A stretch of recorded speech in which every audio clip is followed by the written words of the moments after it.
Welcome to your Chumash lesson with myself, Rabbi J. Today we'll be studying Parshas Chukas, Perik Chaf Aleph, Pasuk Lamed Gimel, till Perik Chaf Beis, Pasuk Aleph. Let's begin. Pasuk Lamed Gimel, Vayifnu vayalu derech haBashan. And they, Am Yisrael, turned and went up the way of Bashan. Vayitze Oig melech haBashan nekrosam, and Oig, the king of Bashan, went out towards him. Who, he, v'chol amoy, and his entire nation, lamelchama, Edrei, to do battle at Edrei.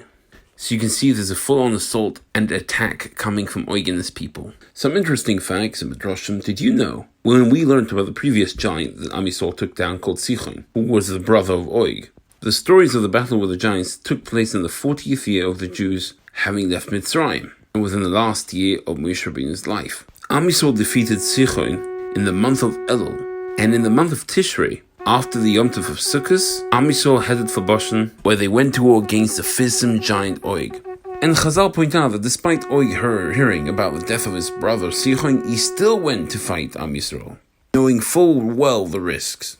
We'll discuss this giant's character in a moment with the next pasuk. Pasuk Lamed Daled, Vayomer Hashem al Moshe, and Hashem said to Moshe, Al tira oisoi, don't fear him, referring to Oig, Melech HaBashan, to Oig, king of Bashan, Oig, the giant. Ki v'yadcho nasati oisoi, because I have given him over to your hands. V'skol amoy, and his entire nation. V'es artzoi, and his land. V'sisa loy, and you shall do to him, kasho sisa l'sichon melech ha'Amori, as you did to Sichon, the king of the Amori, asher yoshiv b'cheshbon, who dwells in Cheshbon. Now we all know that Moshe Rabbeinu defeated Sichon, the brother of Oig. And we don't find that when Moshe Rabbeinu went to battle Sichon, who was equally a powerful giant, any mention of Hashem telling Moshe Rabbeinu not to be afraid. Could it be the Moshe Rabbeinu who challenged Malachim, who spoke to Hashem on the level that no other Navi ever would or could, was afraid of a giant? Yes, I appreciate that a giant is massive, giant, scary, whatever. But Hashem is much more powerful than that. Moshe Rabbeinu firsthand knew it. And however powerful Oig was, Malachim are scarier still. So what was Moshe Rabbeinu so afraid of with Oig? So Rashi explains to us, Al tira oisoi, do not fear him. Shoya Moshe yorei, for Moshe was afraid, la'alachim, to wage war. Shemot tamei l'schusei shel Avram, that in case the merit of Avram Avinu would stand on Oig's behalf. Shenemar, as it says, vayovoi hapolit, and the fugitive came. Who Oig, this is Oig, shepolat min orfam, who escaped from the reform. Shehiku kedor loimer v'chaverov, who kad loimer and his colleague struck.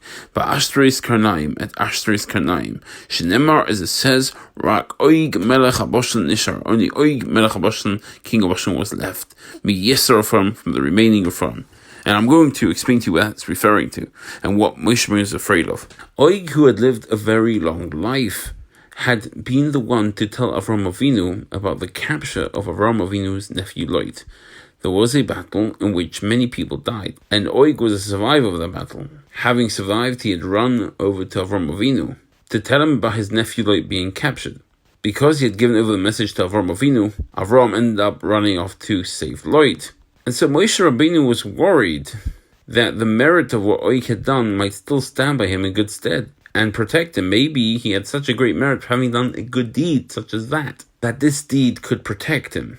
And that was what Moshe Rabbeinu was afraid of. Now I want to point out to you that Chazal teaches that Oig didn't do it for the right reasons. Oig had only gone to tell Avram Avinu about his nephew Lot being captured in this war that had occurred. Because Oig wanted to take away sorrow from Avram Avinu, hoping that if Avram died, if Avram was nifta in the war, then Oig could take away sorrow for himself, because sorrow was very beautiful.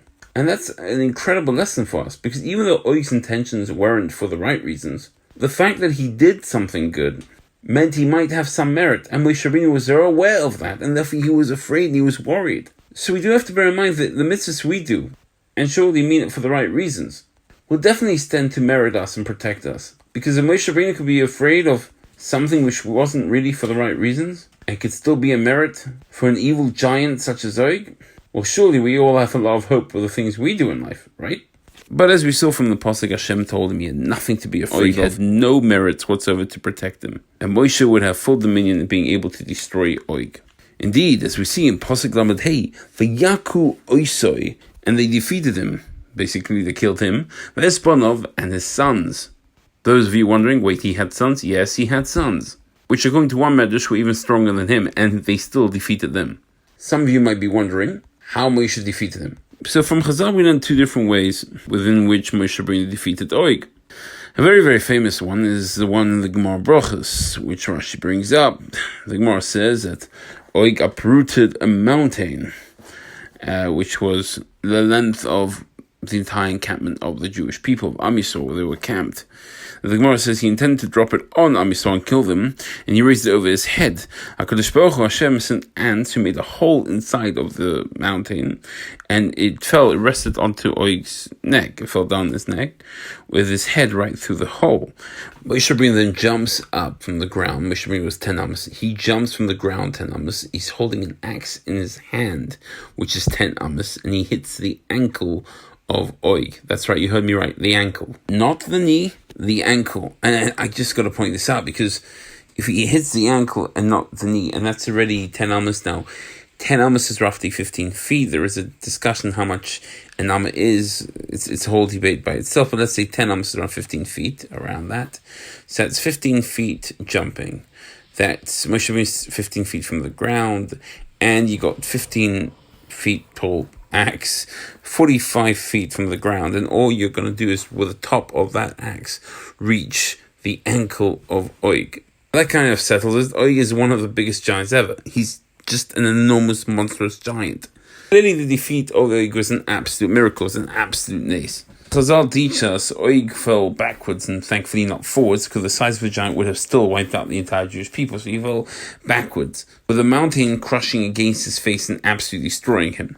The ground shook terribly, and the people around, Moyo for example, who had a deal with the two giants Sichon and Og to protect them from any enemies, etc. Because Sichon and Og were like these enforcers, were like the security at the front door, at the gates, not letting anyone get through. This great, powerful giant Og is dead. He just falls backwards, mountain crushed in his face, because a 120-year-old man called Moshe Rabbeinu had jumped up 15 feet into the air with an axe 15 feet, and he is 15 feet. Do you understand the miracles happening here?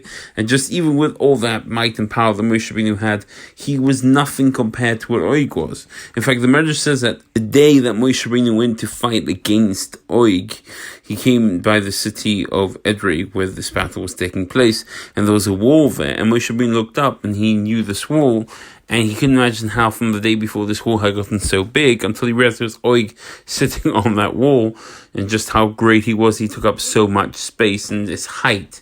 You know, the man literally blocked out the sun. And when I say man, I mean monstrous giant. No, he wasn't human.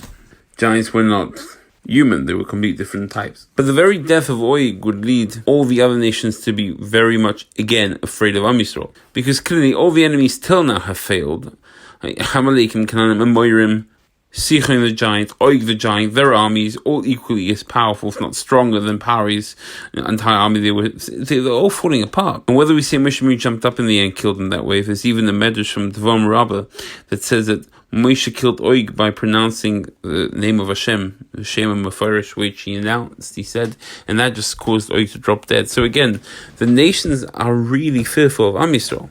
And the Pasuk says, Vesbon of his sons was called Amoy, and his entire nation, Ad bilti hishuloi sorid, until there was no survivor left of him. For Yirshu es artzoi, and they, Am Yisrael, took possession of his land. So now Am Yisrael have even more land. They continued expanding control of the area that they're in, defeating their enemies. So Perich of Beis Pasuk Aleph, Vayisu b'nei Yisrael, in Am Yisrael journey, they traveled, Vayachnu, they camped, by Arvis Moav, in the plains of Moav, Me'eva Yarden Yerechoi, opposite the Yarden by Yerechoi. And it is here what we can say, Baruch Hashem, we finished Chukas, but it's so important you understand where they're camped right now. Because their next step is to just walk right through Moav and then off to begin their plan to conquer and take over Eretz Yisrael. And Moav, they're extremely scared. I mean, they're watching as all these securities that they have fallen apart. Their plans to destroy Am Yisrael before they even reach their borders have fallen apart. And they're beyond desperate. They feel it's all hopeless because nothing stopped Am Yisrael till now. And so Moav would have to come up with a new plan, which we shall see when we learn. Parshas Balak. Well done on finishing. Parsha of Chukas. See you next time.